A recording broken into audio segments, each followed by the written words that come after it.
So as we have seen in previous lectures that biochemical and crystal structures was in complete agreement, confirming that the cleavage domain did not make any sequence specific DNA contacts, and the cleavage domain specifically of FOC1 protein is sequestered by the recognition domain.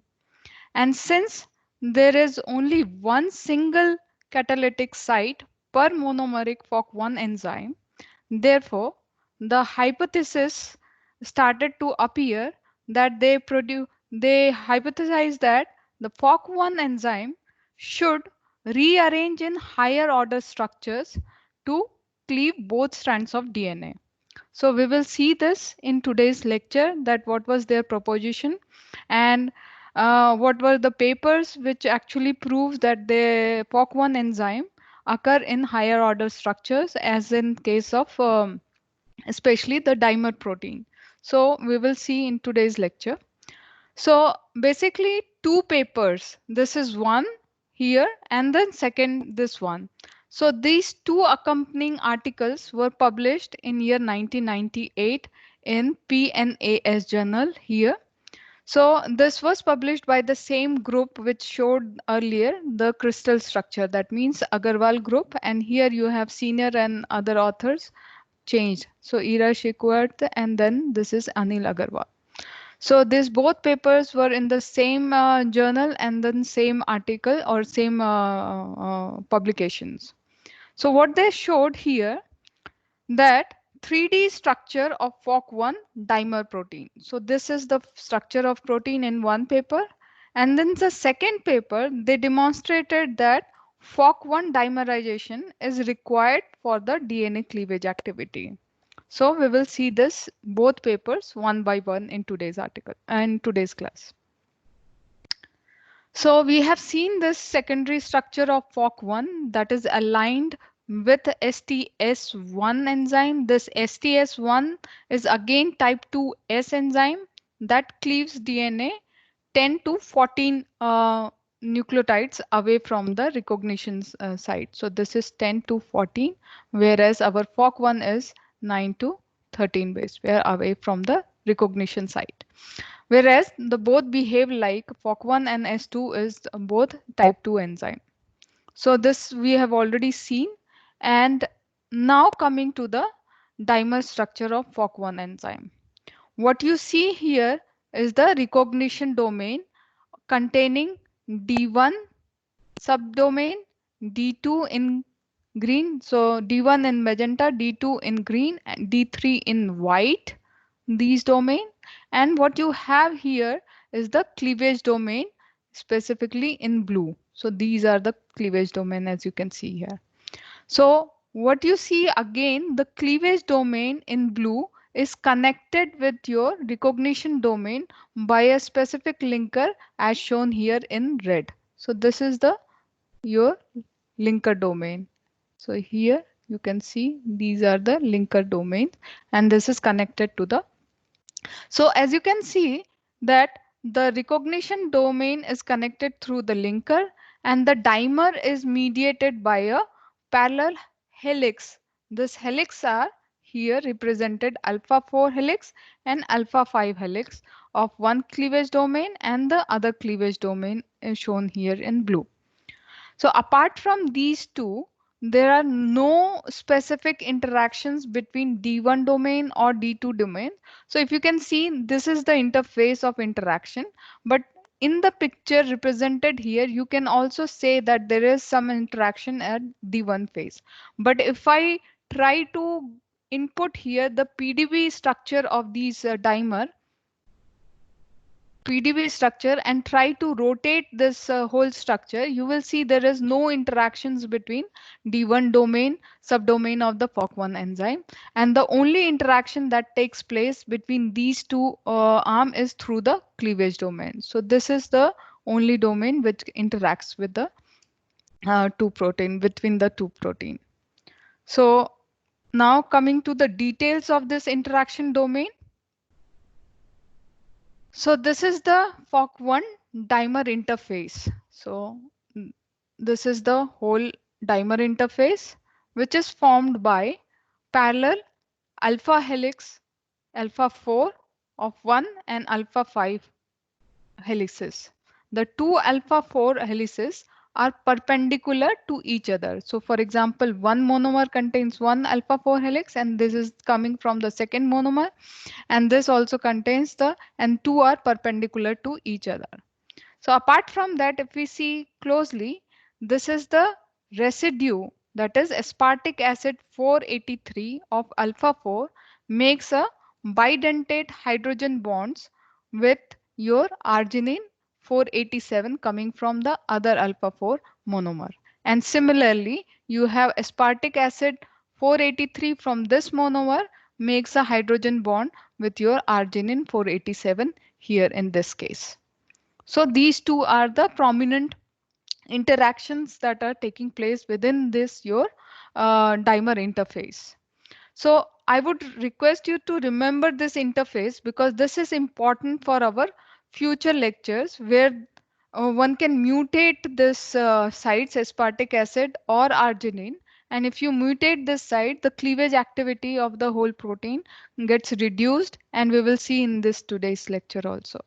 So the both the strands this suggests that the dimer is formed with the interface that is coming from this, and it is necessary for your cleavage activity. Moving further, now let's see. So this was main gist of first paper. So in this paper they mainly showed the structure, and now coming to the second paper where they showed that FOC1 dimerization is required for DNA cleavage activity. So what they did in this paper, they actually constructed different mutants, and these mutants were created either in the recognition domain or in the cleavage domain, and by making this recombinant proteins or mutant proteins, they further did supplementation kind of experiment to prove that cleavage activity or the two cleavage domains are required for the cleavage of the particular double stranded DNA. So let's see what are the mutants they prepared. So they generated the first mutant, which is a binding deficient mutant. For example, FOC N13Y. So if you see the structure, or this is the binding site GGATG. So this is the binding site. And if you see closely, so aspargine 13. So this aspargine 13 makes a unique hydrogen bond with the central adenine in the recognition domain. So if you mutate this aspargine into tyrosine, so after mutating this aspargine to tyrosine, which is a bulky amino acid, this will destroy the interactions between the recognition domain. So basically you are destroying the recognition domain.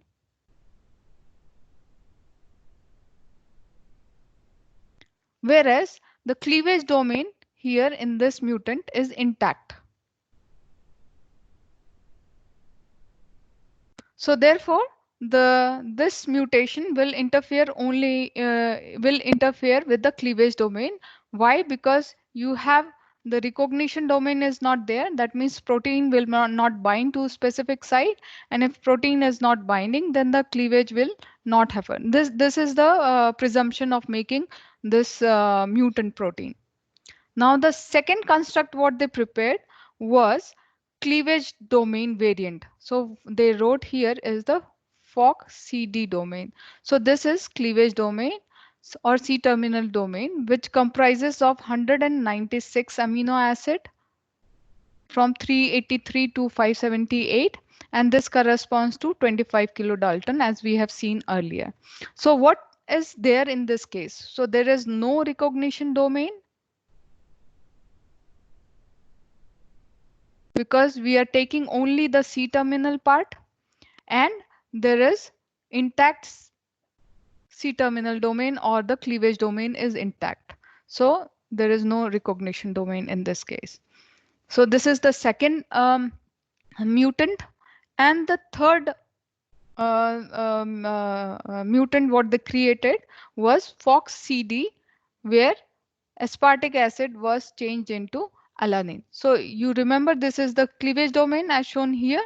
And apart from that, there was one specific aspartic acid at position number 450 that we have seen earlier, that if this is mutated to alanine, so that will destroy the cleavage site. Cleavage site is destroyed. So what is present here? There is no recognition domain because you are taking only the C-terminus domain. Recognition domain is not there.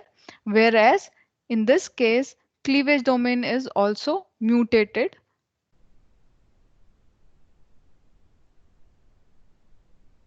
Mutated so that you do not have a specific recognition domain, neither you have any cleavage domain. So now they took all these three construct, one, second, and third. They took all these three FOC1 variants and tested to perform this endonuclease activity. So what they have in the endonuclease activity is shown here.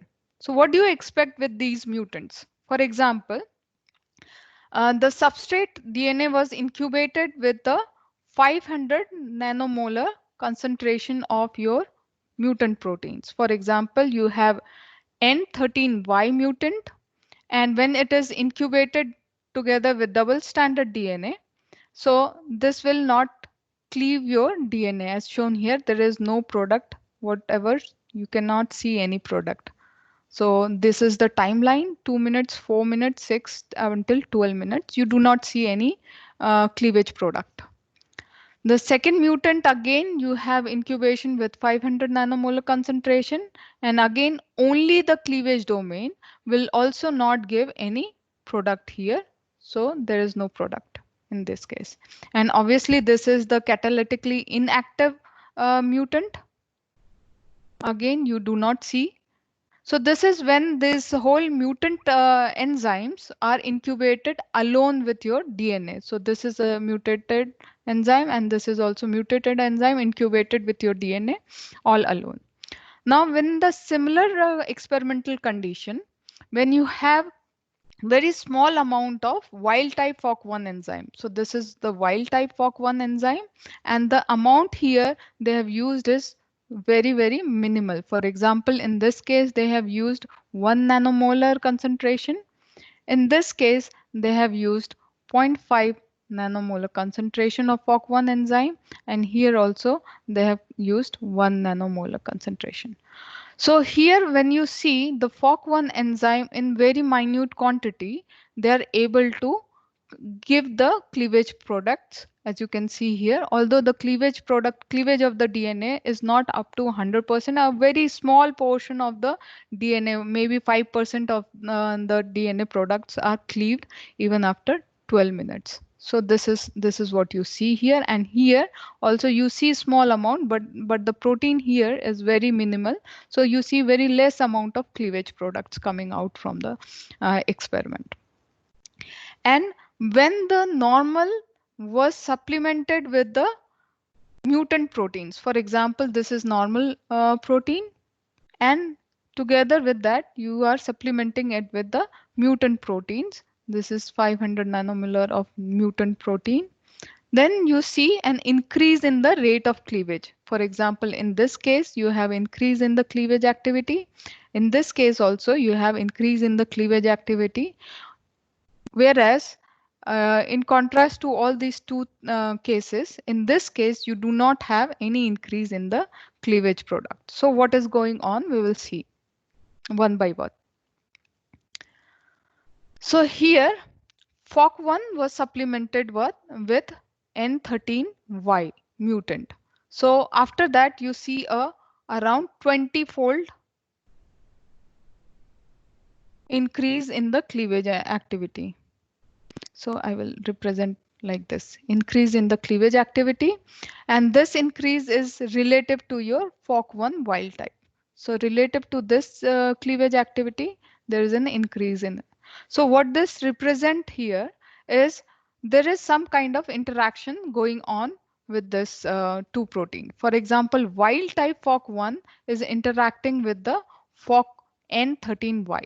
And specifically, you can imagine that this is interacting via C-terminals domain or cleavage domain.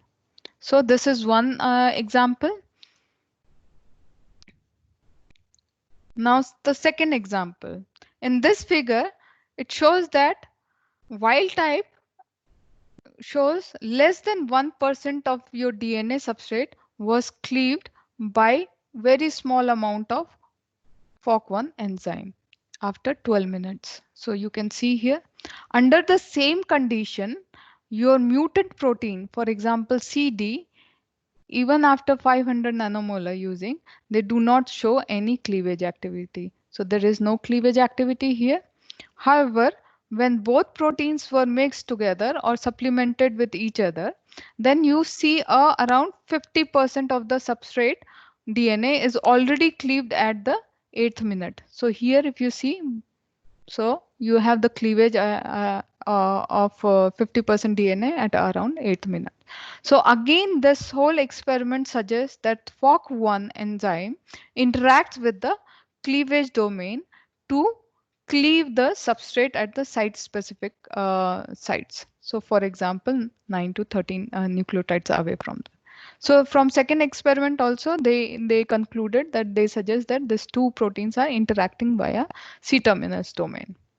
Now in the third protein, what is happening? The catalytic inactive domain, for example, this one, when it is supplemented with FOC1 normal protein, then it failed to activate any enzymatic activity of FOC1 enzyme.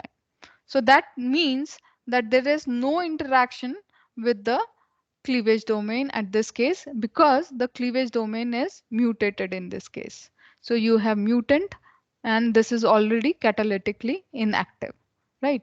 So that is why you do not have any cleavage or enhancement of any cleavage when these two are supplemented together. So all these results actually indicate that the two separate catalytic domains are necessary for the site-specific double standard cleavage by FOC1 enzyme. So these were the some important experiments they have performed and they actually showed these results. That means that the dimer is important and within the dimer, these two dimers are interacted by the cleavage domain or the interaction domain and these two cleavage domains are important. Now, based on the dimer interface requirements, where you have aspartic acid 483 and another you have arginine 487. So what they next did, they actually converted this aspartic acid into alanine and the second arginine into alanine. So they again performed, prepared a mutant proteins, and after preparing the mutant construct, they actually purified this mutant enzymes and again tested the cleavage property. And for this time, the cleavage property was tested on supercoiled DNA, as you can see here. So these are the supercoiled DNA structure or DNA bands you can see here. CC is for coiled structure or supercoiled structure. With they might be having the recognition site of FOC1 enzyme here, whereas one coiled structure with no FOC1 site was used as a control. So this is your control experiment. You do not have any sites for a recognition site. Now, after incubating this type of DNA with normal wild type FOC1 enzyme, you see over the time and over the increment of the FOC1 enzyme. So this is the number of or nanomolar concentration of FOC1 wild type enzyme. So you see there is a shift from supercoiled structure to open coiled structure, and finally you have a final product of linear products. So L is for linear. So you see a supercoiled structure is converted into linear product with time and with increasing amount of protein. Whereas in the case of mutant, where you have both aspartic acid and arginine are mutated into alanine. So this kind of enzyme in very small concentration, you see there is no change. So important point here is the concentration used for mutant are really high. It starts only from 9 nanomolar, whereas in this case it is below 9 molar concentration. So at really low concentration in mutants, there is no change, or maybe the main component or main substrate is coil structure. And over time, maybe 10 to 80 fold concentration, you see there is the major product. What you see here is open circular structure. And again, this is your control. And only small product of linear DNA products are achieved at the end of the or maybe with a very high concentration of mutant protein. So with this results, you can indicate that the DNA cleavage property of mutant is reduced by many fold to the compared to the wild type. So this mutant actually reduces the cleavage activity. So with these two experiments, prominent experiments, they actually come up with your dimer model. So in this model, so this model is based on the results of both the papers. One is the structure paper and other is the biochemical assays where they showed the dimer mutant proteins are important for cleavage of the DNA material. And now what they show here or propose that the FOC1 first binds to the DNA as monomer. So when it is a monomer, it is catalytically inactive. Now the second FOC1 enzyme arrives when DNA is actually scanning the or the monomer is scanning the DNA, and until the monomer collides with the second protein. So here you are forming second protein is coming here, and when the second proteins come, only the correct orientation protein will come and form the dimer. So that is very important because the orientation is important here. Only the dimer coming from the 3' end of the cleavage side would be forming a correct dimer here in the presence of magnesium ions. And once you have the magnesium ion, you have a cleavage activity going at the this product site. So the cleavage happens at two position. One is at the 13 nucleotide position and second is the 9 nucleotide position. So it is believed that the first monomer cleaves at the 13 nucleotide. Why? Because it needs a full swing from the protein to come and have the cleavage site exactly at the 13 nucleotide, whereas the second dimer doesn't need to open exactly or fully. That's why the half open construct will be able to digest the phosphodiester bond at around 9 nucleotide away from the recognition site.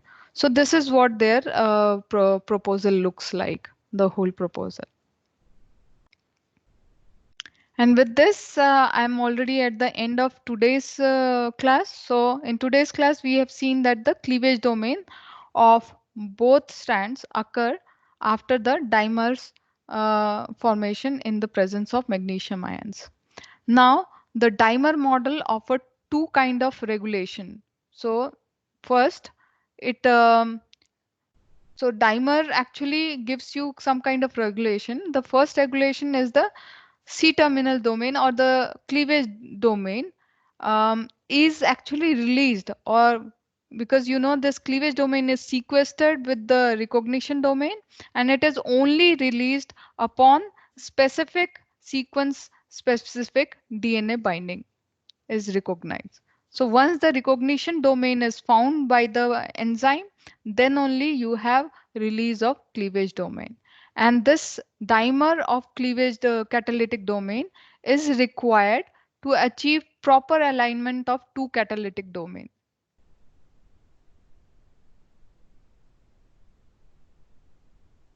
So proper alignment of two catalytic centers are important for phosphodiester bond cleavage. So these are the main important things we have obtained from today's lecture. So now I would ask you all to actually, if you have any questions, we can discuss, or if you allow me, we can go to our next lecture. because this is very short class, so both lectures maybe. So any preference? We can go to next lecture, or you want to ask some questions? Yes, Surbi, please. Hello, ma'am. Yeah. Ma'am, can you repeat the like previous slide where like dimerization happen and what is the role that of it, the proper orientation, that concept? Okay, proper orientation. So it is believed that there are a lot of dimers coming into the picture, right? So if there is dimer formation from different orientation, then the DNA is not cleaved. It is believed that the only certain kind of dimer will form, and that dimer will only be able to cleave. And specifically because you have a dimer interface. For example, if you see this structure, so you have a dimer interface where aspartic acid forms the dimer with the or hydrogen bonds with the arginine, and the aspartic acid of this monomer will form a hydrogen bond with arginine. So only this kind of interface whenever they collide together, and this happens only when one another dimer comes from the 3' side, then only this kind of dimer will be able to form. And once this interface is formed, then you have cleavage activation. So only this kind of dimer will be allowed to form. And we will come to this dimer formation again in our zinc finger engineering class, because there are a lot of improvements people have done specifically at the interface domain and the proteins which are really at the alpha 4 chains. So these two alpha 4 chains are important for our future class also, and that is why I said that you please remember this exactly. Is that clear, Surbi? Yes, ma'am. So, ma'am, is it like that these two FOC1 enzymes are moving along the opposite direction? So, time will be also an important factor. Like in the same time they are reaching that site, then they will interact. Yes, it is, and that is why if you time most importantly the concentration and time. So with time, if you give any enzyme longer time, it will digest. For example, if you have done any digestion with EcoR1 or BAMH1, so you digest your DNA at 37 and you keep it for 37 degree and maybe wait for a couple of hours. So if you incubate it for over time, so there is some kind of star activity, so the with time the proteins will behave differently and that will digest. So here if you incubate it for longer time, the complete DNA digestion will occur. If you incubate for lesser time, the DNA will digest partially, probably. But most importantly here is two catalytic domains coming together, and if you have more amount of protein, then the formation of dimers are probably higher, and that is why you have in previous slide you have this nanomolar concentration. So that defines that at what point you have a formation of dimer formation, and that is why you have activation of the cleavage site, and then you have a linear form of DNA. Okay, Is ma'am, it I got. is it bit okay? Thank you. Any other question?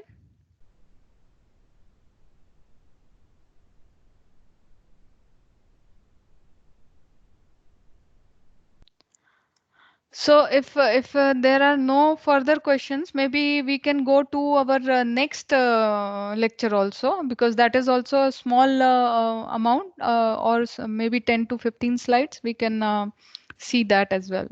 So let me. Uh,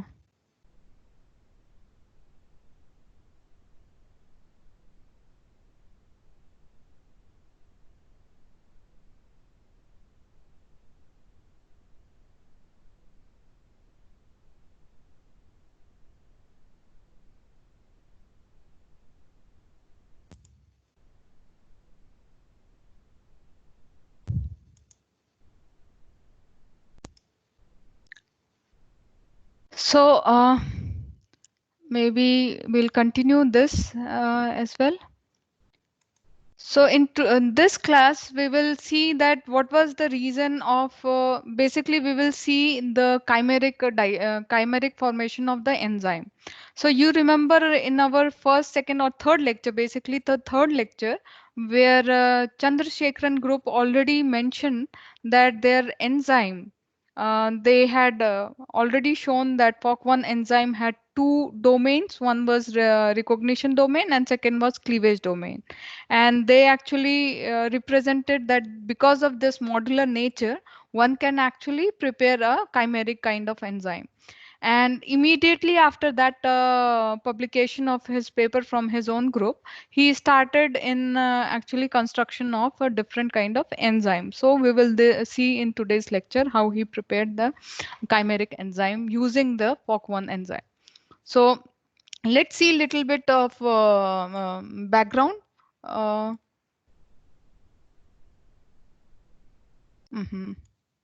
Sorry. So the restriction modification enzyme, we have seen that it is of useful because it allows us to do molecular cloning kind of assays, and it appears to have a single function to them, that it allows themselves to protect against infecting phages, right? So this RM system is important for the bacteria to protect themselves from phages, but the problem is they always recognize very small bases, that is like 4 to 6 bases or sometimes 8 bases, and this is sufficient for their own protection. But it is not suitable for unique cuts, or if you have large DNA fragments. For example, in humans we have really long DNA. So with using restriction enzyme, we will not be able to have a unique cuts in DNA, or we will not get a larger fragments. For example, um, the 6 bases long recognition site will allow us to cut this DNA every 4096 bases, right? So even if we have the rare cutter, for example, not one is a rare cutter, and it recognizes the 8 bases. So 8 base, even if it is 8 bases, then according to the average calculation, it will cut 65,536 every time after this basis. So if we have uh, 3 into 10 to the power 12 bases in our DNA, then these are not suitable for unique cuts in our long DNA or longer DNA strands to have unique cuts. So what is the alternative? So this is just a representation where you have seen if you have 4 bases, it will cut averagely much more time. If you have 6 bases, you have longer or maybe little longer DNA will be produced. And if you have 8 bases, probably even longer DNA will be produced. Vishal, you have a question? Yes, ma'am. Yeah. Ma'am, I have a request, ma'am. Could you please start this lecture from next day, ma'am? Because we already have lots to catch up in your syllabus, ma'am. We have to, organize that first because it's getting messed up, ma'am. I'm not getting properly this lecture right now. You can ask me question because this lecture is for 1 hour. So since lecture 6 was done earlier, so I Yes, ma'am. thought of Yeah, I yeah. know, ma'am. But that would be better, ma'am, if you could, postpone this for next day because so that we can organize our previous lecture properly, or we can recall it or revise it. So it would be better for us, ma'am, if you could do that. If everybody thinks in the similar direction, then Ma'am, we have what? lots of assignments to do, so I guess everyone will No, that will support come up. this. Even in my lecture, you will have assignment and you will have quizzes. So Yeah, ma'am, of I course. know the whole lecture or the whole semester is compressed and you have to cope up a lot with Yeah, ma'am, exactly. all other lectures also. I understand that point. So I just need your support for today, ma'am. You can. Okay, so it's fine with me. Is everyone else is also fine? Are you okay with postponing this lecture? Yeah. Yes, ma'am. Okay, okay, Yes, ma'am. Thank you a lot, ma'am. okay. Thank you. Maybe if you so we have time and we can take questions from the previous lecture. So have you gone through all the lecture material so far? Because daily I'm uploading all the lecture material, slides, paper, everything I'm uploading on that day itself. If you have questions, we can actually take up some questions and discuss that questions.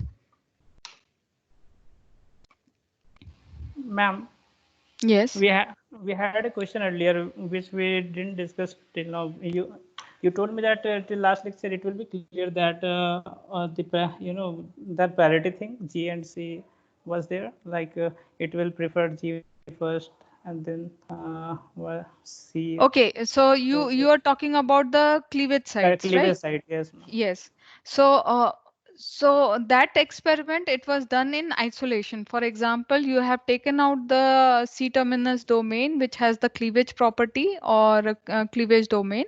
Okay. And when you incubate it with the different types of oligos, so this has the preference towards the G site and then A site. So why it has the preference? That was your question? Yes, ma'am. Yeah, yes, ma'am. So that is depending on the how proteins, amino acids are contacting that bases, right? So where exactly that base is contacting with that recognition site, and that is why you will see a preference towards the G site. So, ma'am, how can we use this enzyme in our practical use? So, where we should use this? This is what I was going to towards in today's lecture. Oh, I was maybe I will repeat this lecture tomorrow. Let me show you this lecture. Okay. I don't say that I will not repeat it tomorrow. Okay.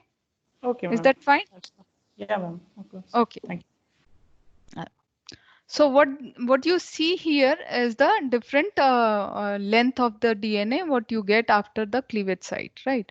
So now coming to next.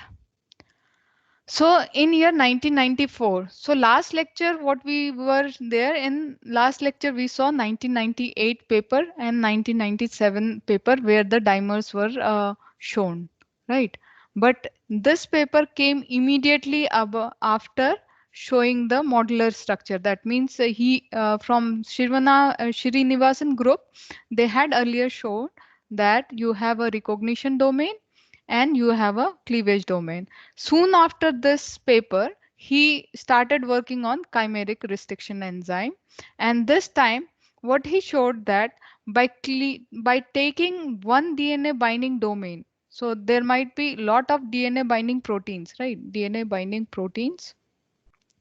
So you can take DNA binding proteins and link it with the C-terminus domain of the cleavage domain. So this is the FOC1 enzyme and only the cleavage domain. So as you can see from our last lecture, the cleavage domain has the cleaving property. And as you have said rightly that how this enzyme can be used further. So let me show you this example. So as we know that there are a lot of DNA binding sequences or proteins that exist and that are more than 6 base pair long. That means you can create a longer recognition site and have a unique cut within the large DNA. For example, you have here homeodomain motif, zinc finger motifs, or POW domain, or some kind of repressor. So what it shows is these are all some kind of transcription factors.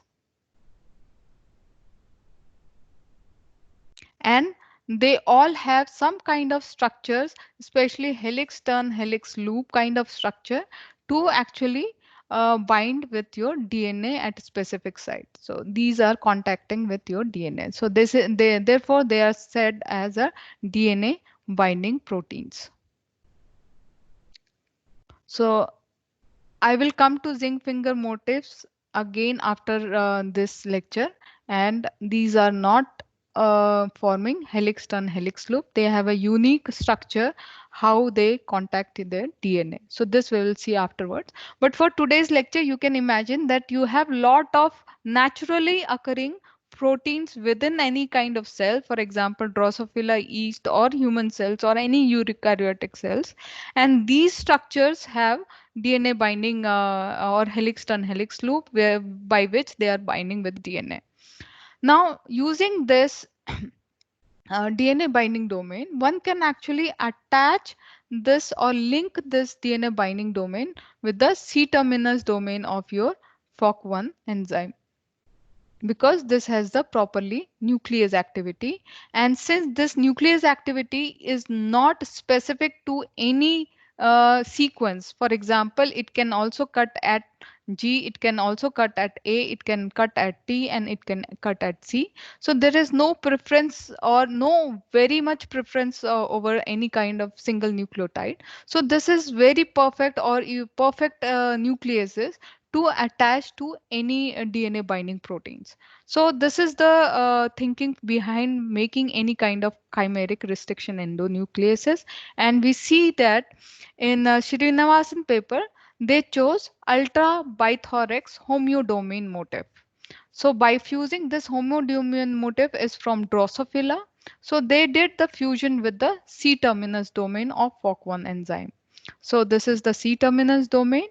And if you see the homeodomain in general, so this homeodomain contains 61 codon region, okay, and this in base pair it is 183 base pair long, and this is important for the embryonic development. So all this homeodomain is important for your embryonic development cases, and the sequences is highly conserved starting from lower eukaryotes to higher eukaryotes. So these are conserved domains. Conserved domains, that means they might be having very specific role or specific function into the system. Now the figure shows the complete UBX gene where homeodomain is present here. Okay, and this homeodomain alone is sufficient for sequence specific DNA binding activity. So this is what we need. And even without any flanking polypeptides, this one. So homeodomain actually forms the helix turn helix motif that contacts the DNA. And in a similar way, there is a protein. So this is again another homeodomain. This is again shown here. This homeodomain is coming from Enterpedia from Drosophila again, and they form certain kind of structure which is helix and helix loop. And by this structure, they actually recognize very specific recognition domain and very unique bases. So these bases at that time, so we are talking about the timeline here is 1994. So by this time, there were few structures available from homeodomain, from this domain, and they were sure that this helix turn helix is binding to certain kind of structures.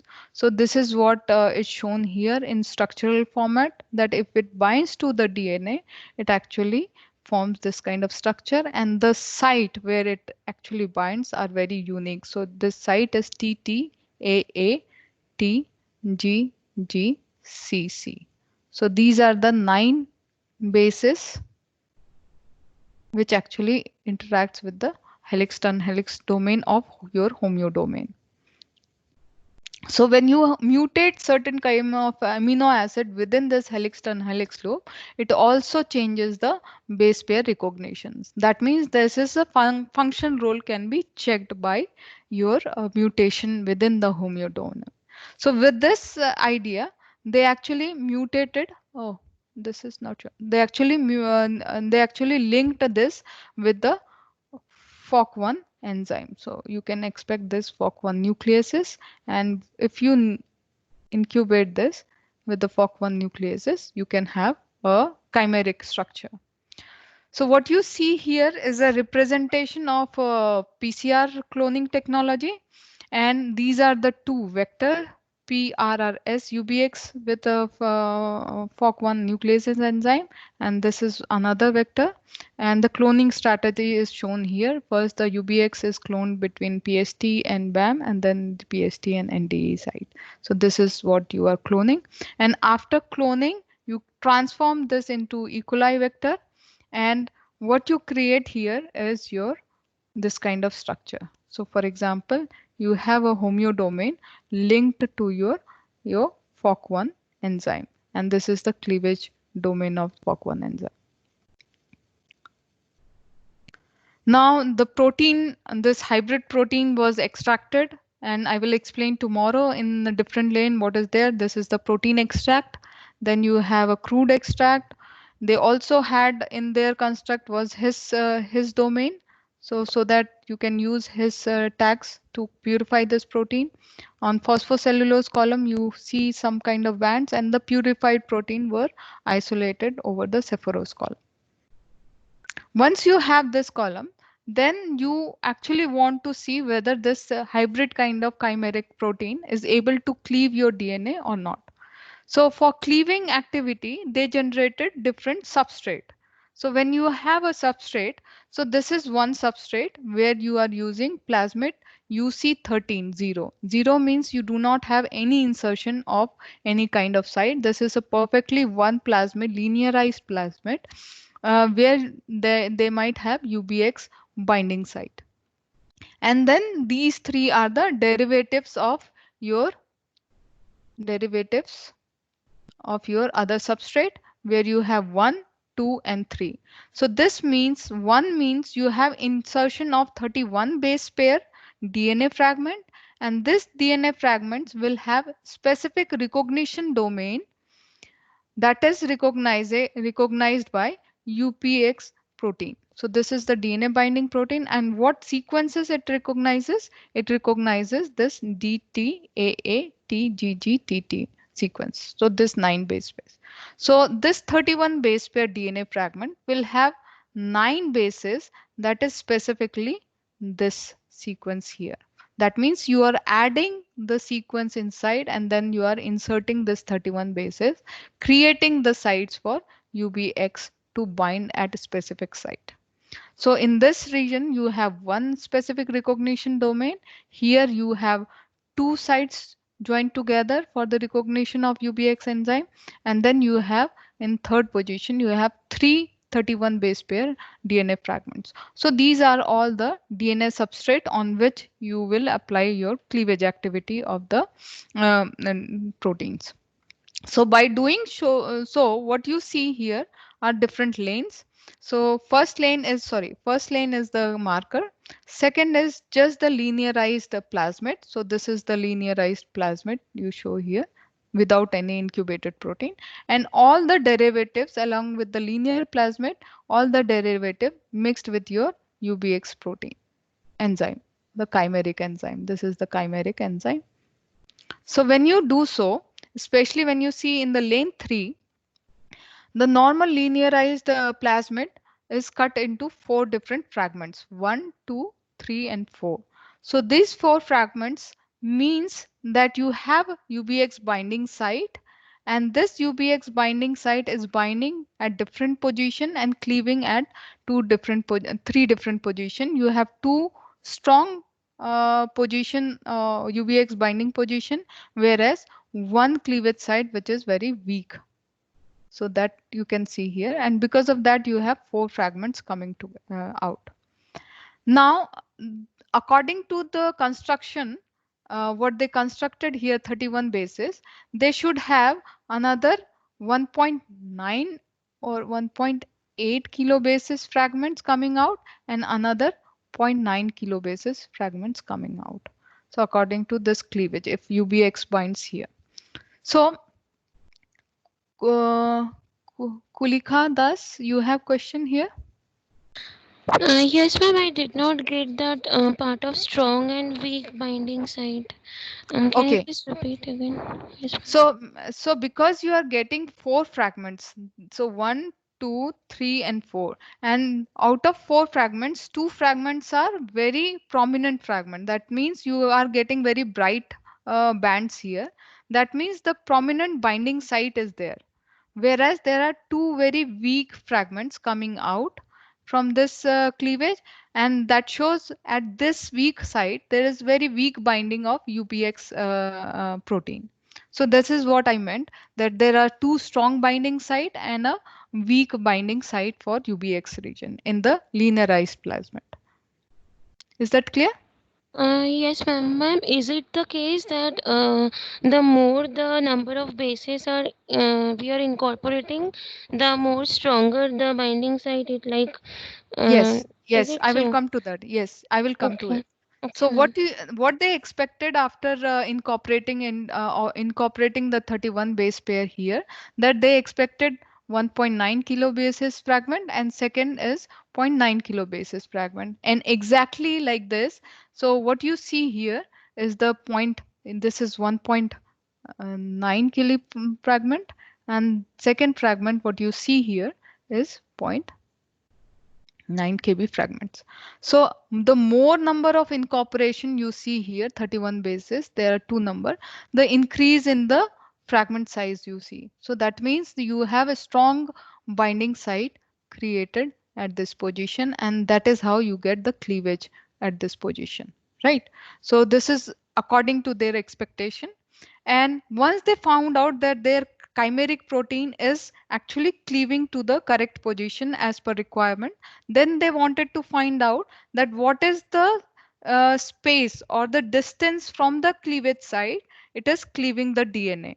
So then they performed again the sequencing assays where they labeled the protein of first derivative, and then they checked that how the sequence, or they performed the page assay where they could find out that on the top of DNA, that means if the recognition site is here and if the labeled is here, that what is the position. So here they found out that the after third position, so this is the recognition site here, right? So after third position, this is first, second, and third. So here exactly at the third nucleotide, you have a cleavage occurring. Whereas in the down or the reverse strand, what you see, the cleavage occurs at 8, 9, and 10 position. So this is the cleavage pattern they have seen, and that is also shown here in this case. This is the third nucleotide, and the cleavage happens at around 5 prime direction. So from the recognition site, so this is the recognition site,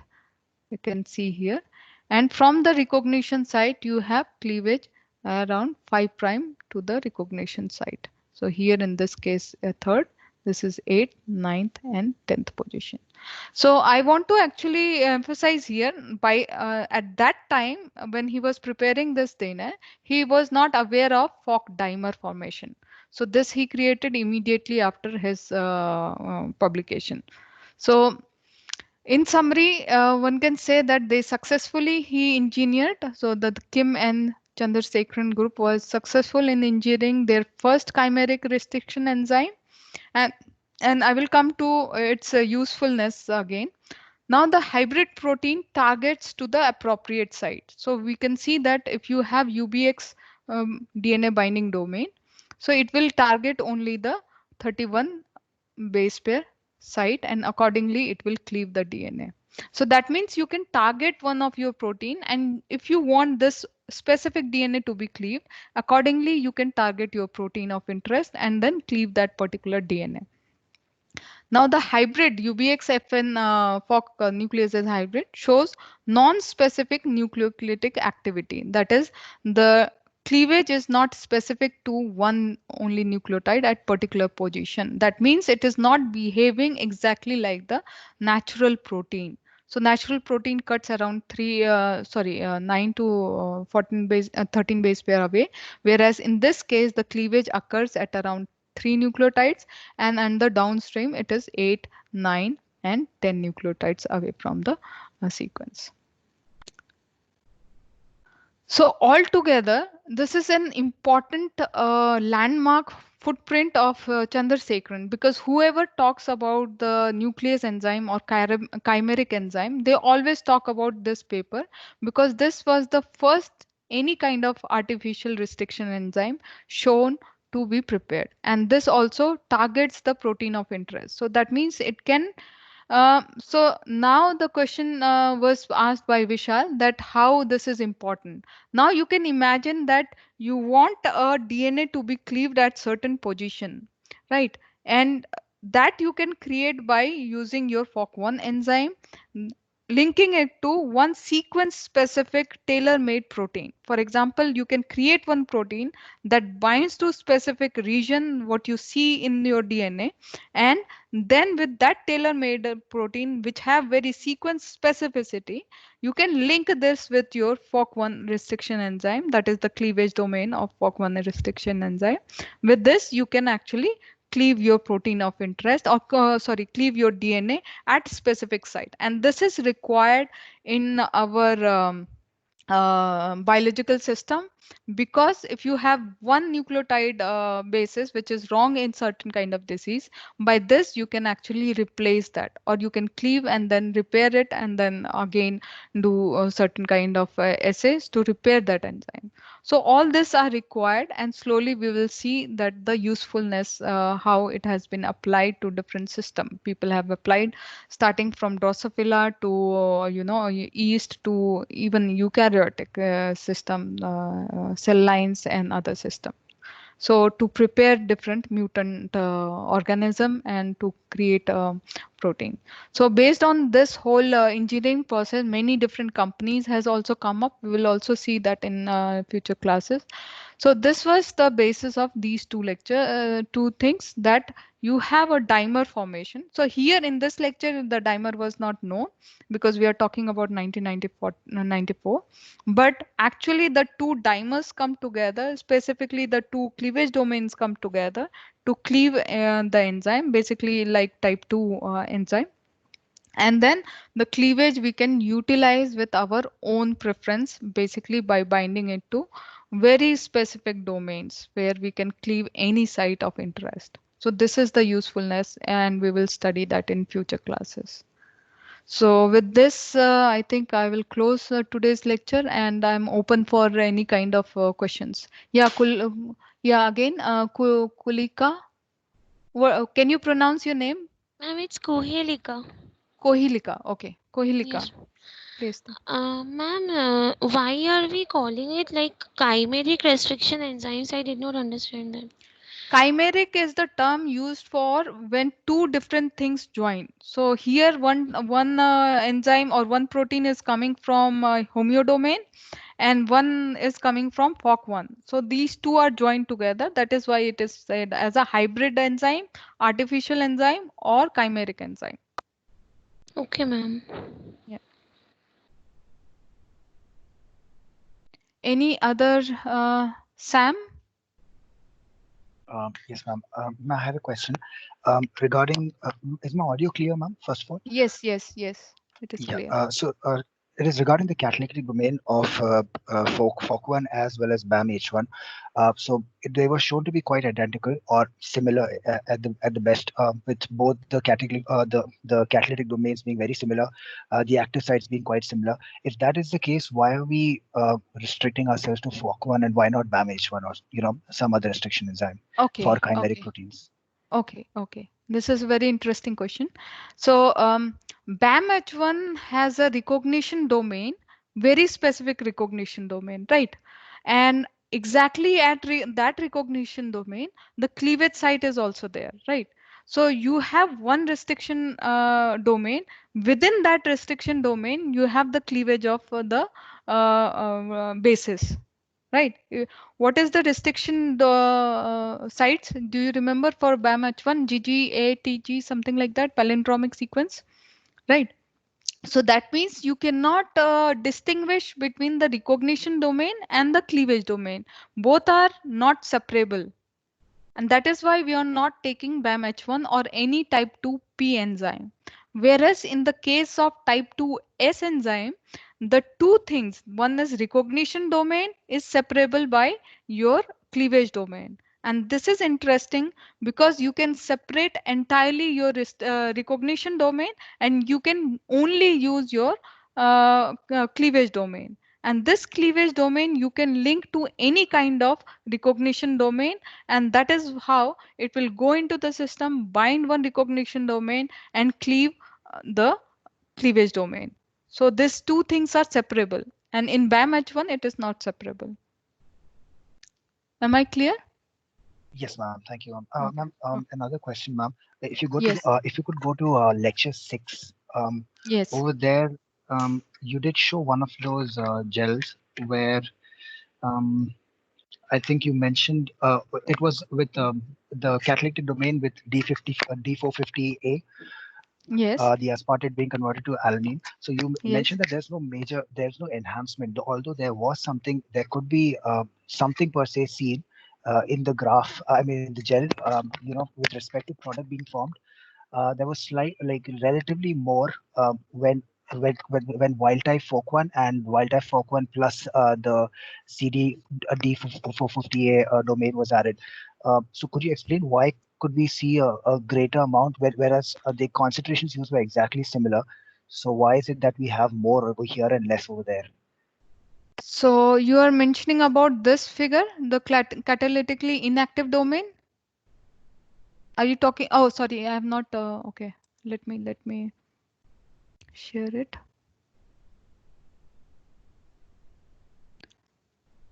So are you talking about this figure? Yes, ma'am. This is the one. Okay, so you are saying that you have little more cleavage activity here. You see. Yes, ma'am. Overall, if you see from 4 minutes onwards, or actually from 2 minutes itself, you can see a slightly brighter or darker band in the right figure compared to the wild type. Compared to the wild type. Yes, so maybe in the system. So to me, it looks very minimal when you compare it to earlier pictures. For example, this is drastic, right? So here you do not see anything, but here you have 50% increase. Similarly, here also you see a very increase in the concentration. And here I would still recommend that this is a pipetting kind of thing within the range of pipetting error. So when you pipette some kind of proteins, so exactly if you're doing it 3-4 times, there might be 0.1, 0.2 microliter differences, but I would say this is almost comparable and within the pipetting error of a range. So there is not a drastic increase in the cleavage activity as you see here. So this is a clear indication that you have a interaction between these two domains, but here you do not see much of the interaction, or maybe there is less, because you do not have any other proteins in that. You have one wild type, and maybe the concentration, I have to check, the concentration here is just 1 nanomolar, but over the time this is not sufficient for forming dimer. So I can say that this is still in the range. If you do not agree with me, you can point your viewpoint, no? Ma'am, no, I just had this doubt. That's all. Probably there could be maybe, or is there like no chance for any suspected activity, however minimal that might be, like if we remove, like if we do that, if we have that mutant as well added to it, can we suspect that even by chance? You There can could be some minimal suspect that activity. there is some activity coming from the mutant. You are saying that? Yeah, I mean, with Okay. some suspected dimerization from some other end, probably, and that in turn leading to the kind of activity that we can probably see. There is something probably seen. So I mean, I can say from the last two experiments, even in the last experiment, if you remember, so where we have actually uh, mutated only this aspartic acid to alanine, right? So that mutation also led into no cleavage activity. If you remember our fifth lecture, yesterday's lecture. So just yes, by ma'am. mutating one point mutation, it actually seizes all the cleavage activity. So that means the cleavage is not happening from that particular domain. The mutant domain is not helping that into the cleavage one. I would still consider it within the pipetting range, if you ask me, Okay, or okay. my opinion. Oh, sure, ma'am. Okay. Any other doubts? Yes, Surbi. Ma'am, so yesterday regarding to this point only, so yesterday lecture you have mentioned that there are three amino acids that are present in the catalytic site. So one is this D40, another is Yes. D467 and 469 also. So Yes, right. maybe these two amino acids are responsible for some kind of interactions. Uh, there is one paper actually which defines that how much residue you can change in the cleavage domain, specifically in the catalytic domain, and what is tolerated within that range. Maybe I will study that paper and come back to you people. Okay. So your question as well as Sam question. So I remember there is one study where they have actually conducted full range of mutation also in the recognition domain, and they very well stated that uh, two or three mutations within the recognition domain, that is the first DNA binding domain, is tolerated. Similarly, in the cleavage domain, these residues are well tolerated, but I will come back to you. But as far as I am concerned, because in earlier lecture we have seen that D4 450 and D468 or 467, these three residues were highly important for the catalytic activity. Okay, so maybe I'll check again and I'll come back to you. Yes, Okay. yes, Chantani, Shri.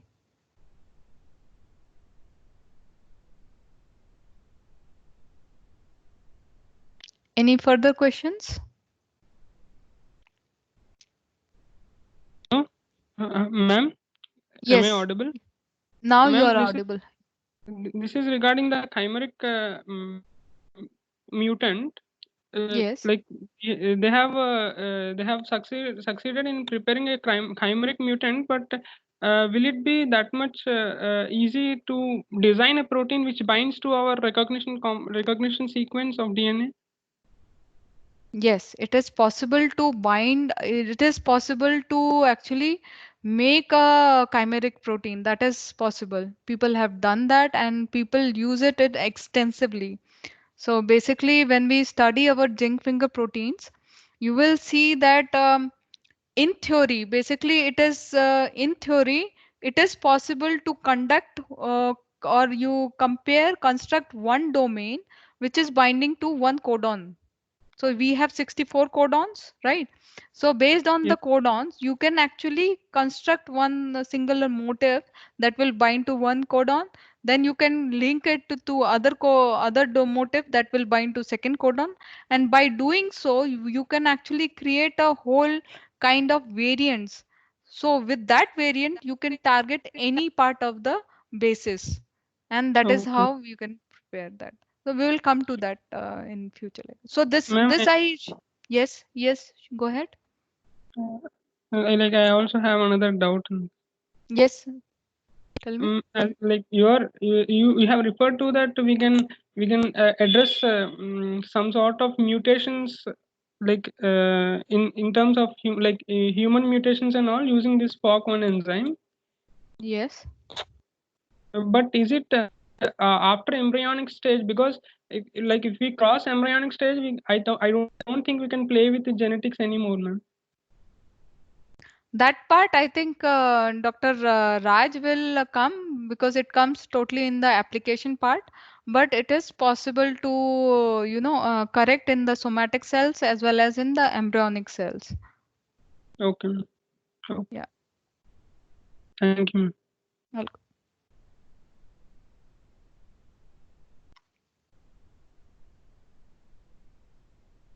Any other question? So there was one question because I'm clearing few queries. So there was one question regarding cloning. I think I did not actually get the question correctly, but there was one question regarding if you have two, what do you say, recognition site or restriction enzyme site.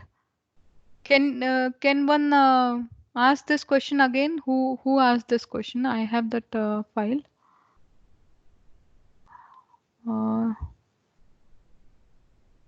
Hello. Maybe I will open that question again when I'm talking. Yes, Sam, you had asked that question. No, ma'am. Actually, this is actually not regarding a question, ma'am. Actually, this is Okay. a request. We have another class going on right now at Okay, I will. PT501. Yes. I will close this. So Okay. Thank you all. I'll close this. Okay. Thanks for coming. Okay.